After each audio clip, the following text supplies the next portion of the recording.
Hello guys, welcome back to the channel Ajay Sharma Law. In today's video, I'm going to discuss Section 40 of भारतीय नागरिक सुरक्षा संहिता, arrested by private person and procedure on such arrest. यानी जब कोई आम आदमी यानी private person किसी को अरेस्ट करता है तो उसका प्रोसीजर क्या होगा। तो चलिए जानते हैं हमारे भारतीय नागरिक सुरक्षा संहिता के सेक्शन 40 में क्या लिखा हुआ है और क्या हमारा जो ये सेक्शन वो कहता है। सेक्शन 40 ऑफ भारतीय नागरिक सुरक्षा संहिता हमारा डील करता है arrest by private person and procedure on such arrest. जब कोई प्राइवेट पर्सन किसी को अरेस्ट करता है तो उसका प्रोसीजर क्या होगा, इस संहिता में वो बताया है। एनी प्राइवेट पर्सन में अरेस्ट और कॉज टू बी अरेस्टेड, यानी जो आम आदमी है यानी जो प्राइवेट पर्सन है पुलिस के अलावा खुद अरेस्ट जो है कर सकता है या फिर किसी और से जो है अरेस्ट वो करवा सकता है। Any person who is in presence commit a non bailable and cognisable offence. Cognisable offence कहाँ डिफाइन है भारतीय नागरिक सुरक्षा संहिता के सेक्शन 2 में, कौन सी डेफिनेशन में डिफाइन है, एक बार कमेंट सेक्शन में मेरे को कमेंट करके जरूर बता दीजिएगा।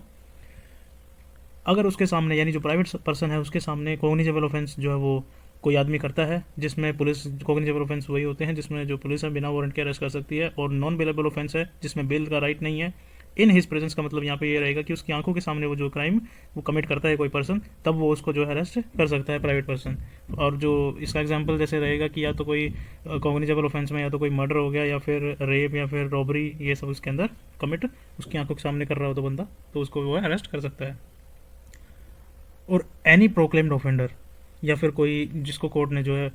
प्रोक्लेम्ड ऑफेंडर जो है डिक्लेयर कर दिया हो,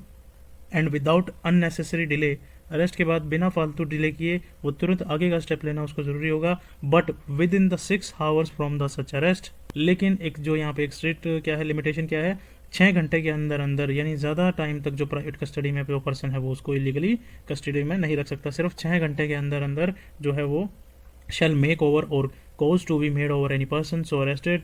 टू ए पुलिस ऑफिसर, यानी जो 6 घंटे तक वो अपनी कस्टडी में प्राइवेट पर्सन उस पर्सन को रख सकता है। उसके बाद उसको जो है 6 घंटे के तुरंत बाद जो है पुलिस ऑफिसर को हैंड ओवर करे या किसी और के थ्रू जो है पुलिस को दे दे। यानी जो प्राइवेट पर्सन है वो सिर्फ 6 घंटे की कस्टडी में रख सकता है ऐसे पर्सन को। और in the absence of a police officer, अगर पुलिस तुरंत अवेलेबल ना हो तो टेक सच पर्सन और cause him to be taken in custody to the nearest police station, तो वो खुद पकड़कर उसे या किसी और से वो नियरेस्ट जो है पुलिस स्टेशन उसको ले जाना कंपलसरी है। तो हमने यहाँ पे क्या समझा, प्राइवेट पर्सन जो है वो हमारा अरेस्ट कर सकता है किसी पर्सन को यदि उसकी आंखों के सामने कोई नॉन बेलेबल और कॉग्निजेबल ऑफेंस उसके सामने हो रहा हो या फिर वो प्रोक्लेम्ड ऑफेंडर हो। अरेस्ट के बाद यानी जो अननेसेसरी डिले है वो नहीं होना चाहिए और 6 घंटे के अंदर पुलिस को उसको हैंड ओवर कर देना है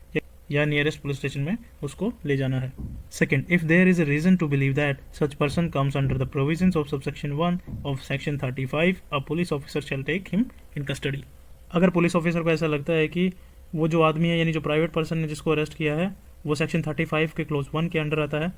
a police officer shall take him in custody, तो फिर पुलिस को उस आदमी को कस्टडी में लेना ही पड़ेगा। यहाँ पे जो है शैल वर्ड यहाँ पे लिखा हुआ है, आप यहाँ से ध्यान से पढ़ सकते हैं इसको। Third, if there is a reason to believe that he has committed a non-cognizable offense,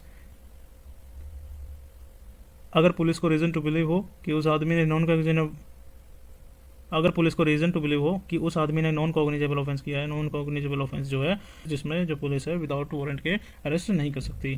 and he refuse on the demand of a police officer to give his name and residence, और जब police उसे बोले कि अपना नाम और address बताओ वो मना कर दे, और गिव्स अ नेम और residence which such officer has reason to believe to be false, या फिर गलत नाम या फिर गलत एड्रेस जो है बता दे और पुलिस को लगता है कि ये फॉल्स इन्फॉर्मेशन है, he shall be deal with under the provisions of section 39, तो उस पर्सन के साथ सेक्शन 39 के अकॉर्डिंग एक्शन लिया जाएगा। सेक्शन 39 हमारा बताता है कि पुलिस जो है वो अरेस्ट विदाउट वारंट उसको अरेस्ट कर सकती है उस पर्सन को यदि जो पर्सन है वो अपना एड्रेस या फिर नेम या फिर आइडेंटिफिकेशन जो है सही से नहीं बताता है, या फिर पुलिस के ऑफिसर को लगता है कि ये जो आइडेंटिफिकेशन जो उसने बताया वो फॉल्स है।